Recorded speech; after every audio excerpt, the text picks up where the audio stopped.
Hello, everybody. Thank you for being with us for this webinar, in which we will talk about some very sensitive questions about the surrogate mothers. Maria, the floor is yours. Thank you very much, everybody. Hello. I am a radical feminist from Ukraine, and I have been an active supporter of abolition of the surrogacy laws in Ukraine for the last several years, as soon as I came aware of the issue. Our parliamentarians tried to ban abortions. A couple of years, they tried to legalize prostitution. 10 years, they failed to ratify the Istanbul Convention. So, since the year 2000, women in Ukraine are legally allowed to carry pregnancies for married couples for a compensation. The entirety of the legislative framework for surrogacy in Ukraine consists of 4 documents. 1 paragraph in the Family Code, 2 orders by the Ministry of Healthcare, and a paragraph in the rules for registration of acts of civil status. So basically, our legislation sees surrogacy as a medical treatment for infertility. And only married couples, officially married with a certificate, can apply for it. They can be both Ukrainian couples and foreign couples, and nobody checks whether in the country of residence of those couples, surrogacy is allowed. According to the Ukrainian legislation, a woman that carries this pregnancy is not legally a mother. She has no rights for the baby she gives birth to, and she, according to our practice, they don't have a say in medical procedures. The medical procedures are decided by the medical centers and by the commissioning parents. So when the baby is born, the woman signs off the waiver to the child. But even if she doesn't sign it, she has no rights to the baby. And if the commissioning parents don't take the baby with them, the baby ends up in an Ukrainian orphanage. If this baby is not given an official status, if this baby does not have the official certificate of birth with their nationality stated, they stay stateless persons and thus cannot be adopted.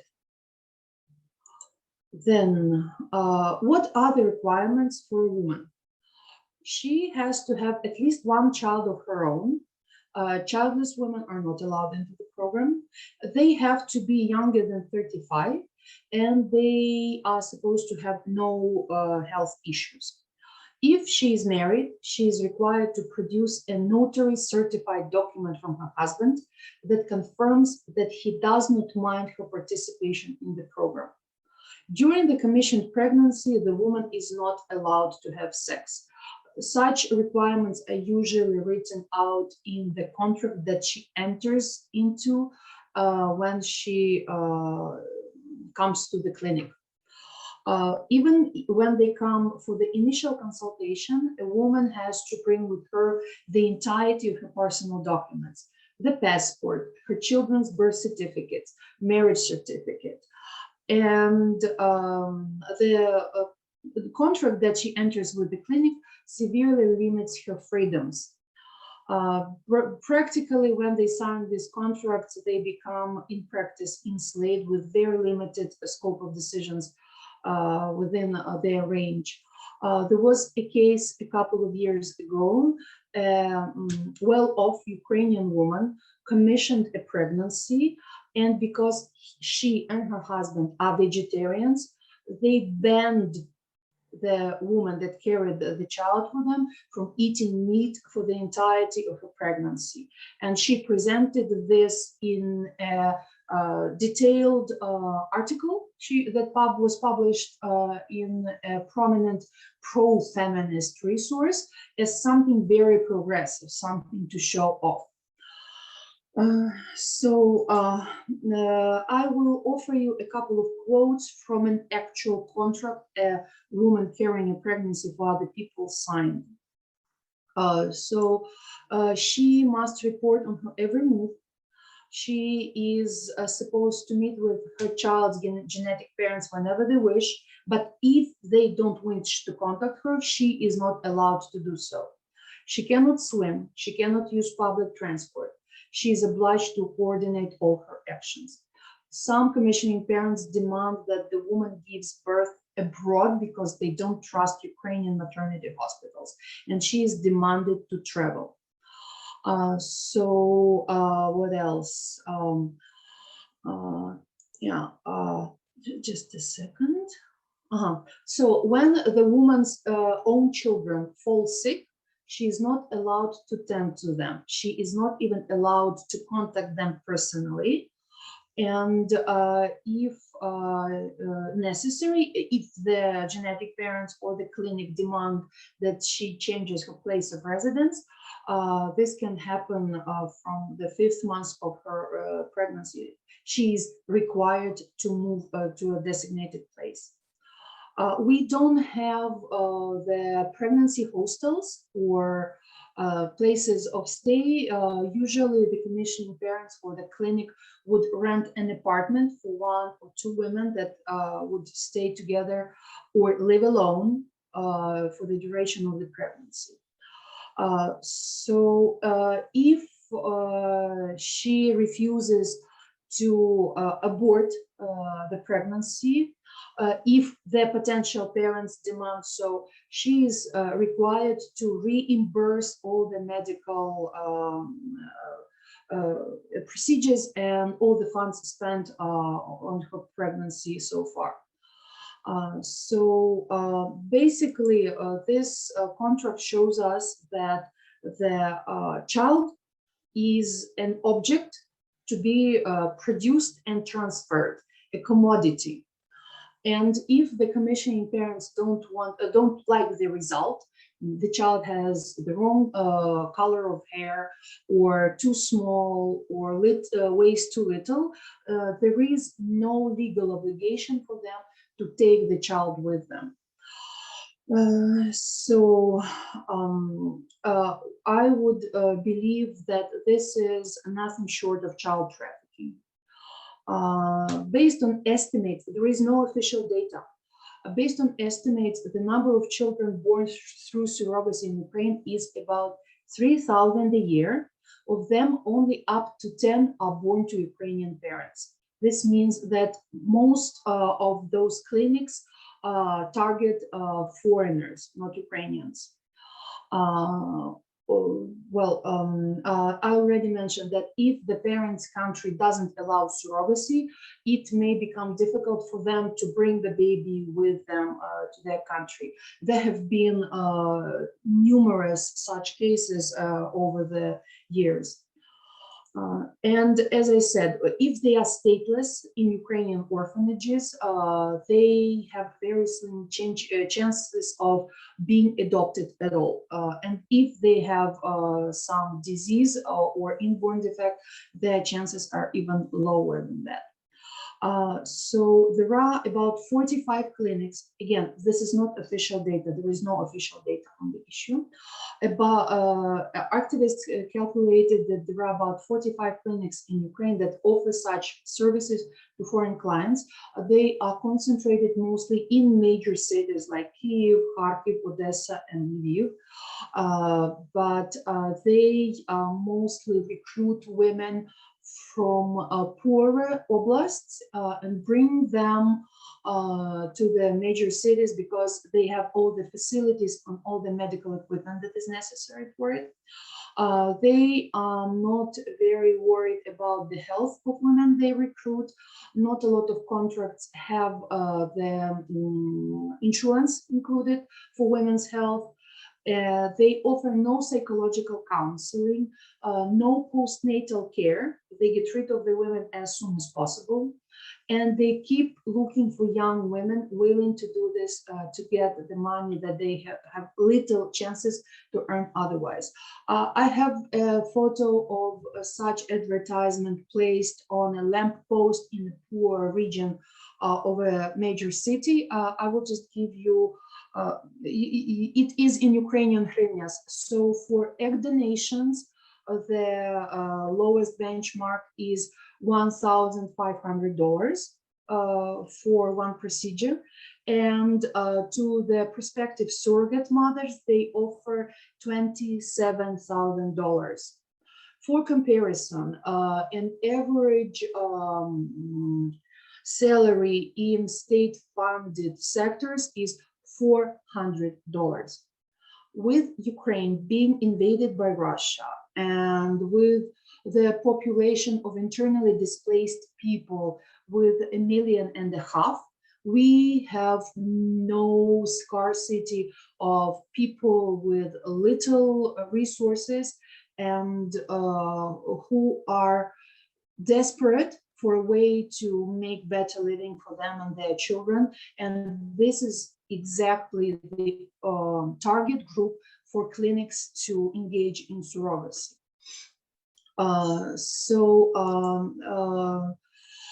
There are numerous incidents in maternity hospitals where women who are carrying these pregnancies are brought by the clinic, and they are kept under lock and key, and every procedure is dictated by the clinic and by the commissioning parents. And these women are held like cattle, and they meet abuse and mistreatment from the hospital staff. I'm almost done.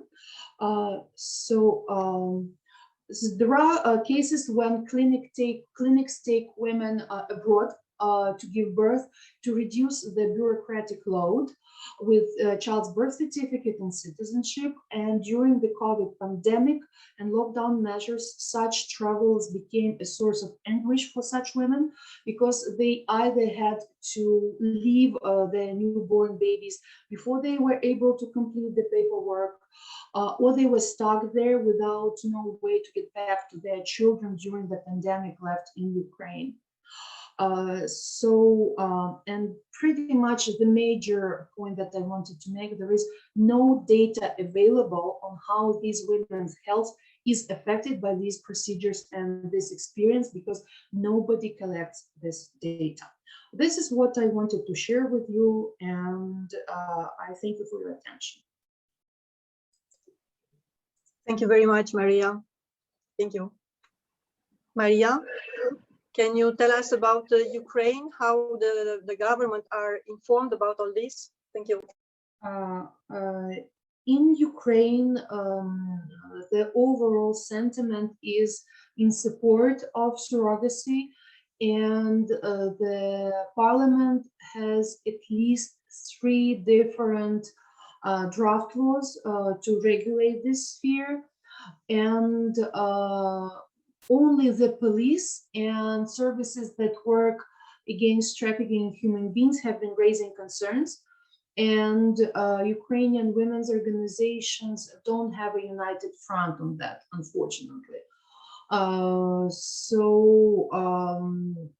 We've been participating in the events together with the representatives of ministries. We have been presenting the arguments.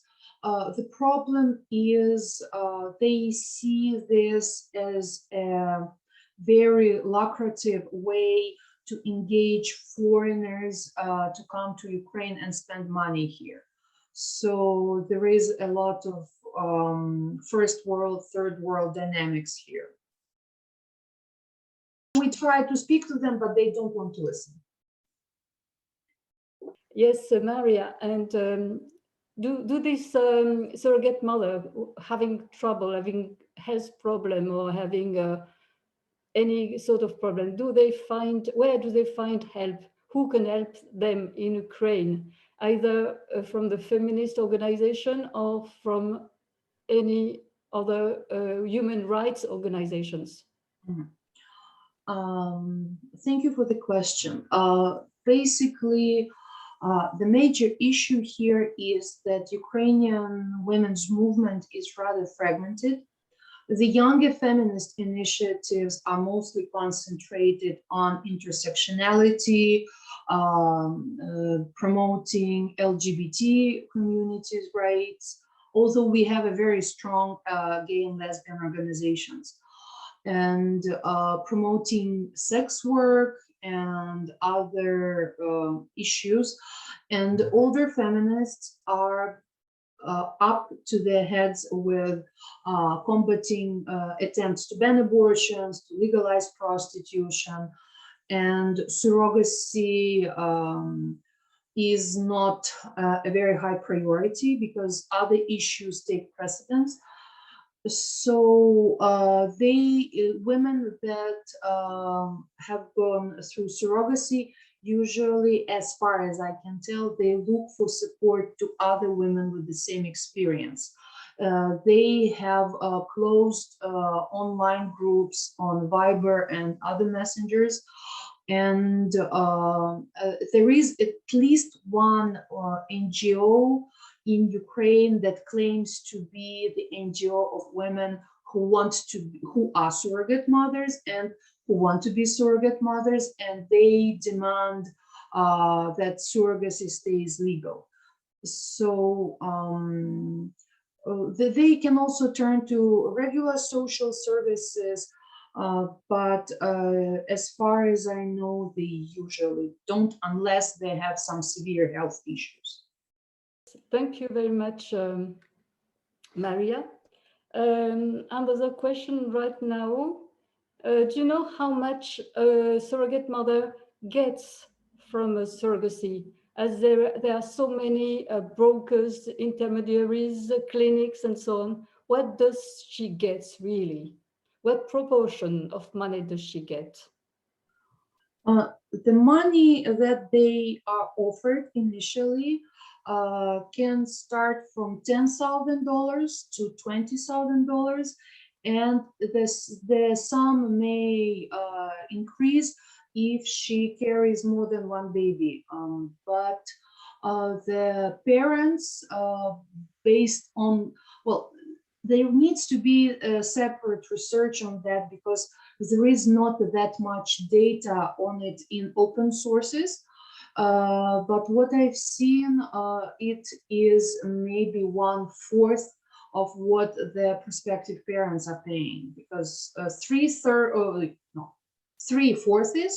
are taken by the clinic, by the medics, by the managers that manage the women. Well, it is still much cheaper than in other countries, or at least it is marketed this way. You just told about twins, having twins, and that it's cheaper. Is it really true? And do you think that commissioning parents are asking for twins because it's cheaper? Mhm. It means that pregnancy, a twin pregnancy, is much more risky than a normal pregnancy. Thank you. Yes, some parents do insist that the women carry a multi-fetus pregnancy. The clinics offer more money for this.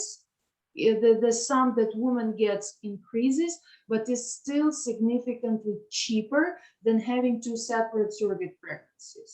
Mm-hmm. Maria, we had another question. Do you know whether women who have immigrated to Ukraine have been recruited as surrogate mothers? Mhm. Because there is this, the war on Donbass, this problem with a lot of refugee, and it's something which is questioning. Ukraine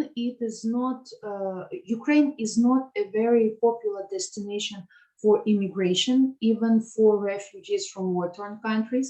But we do have a lot of Ukrainian citizens who are internally displaced, and the actual number of women, of people who are displaced, is significantly higher than those who are officially registered. The official number now is about 1.5 million.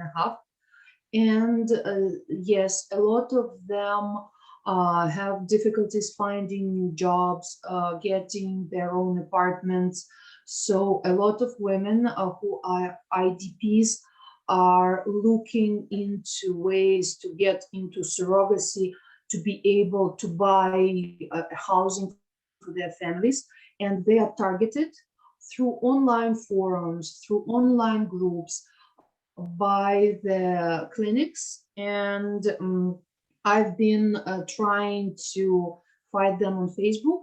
A lot of those clinics peddle the idea for young women to bring happiness to childless families. So you can earn some money by making other people happy.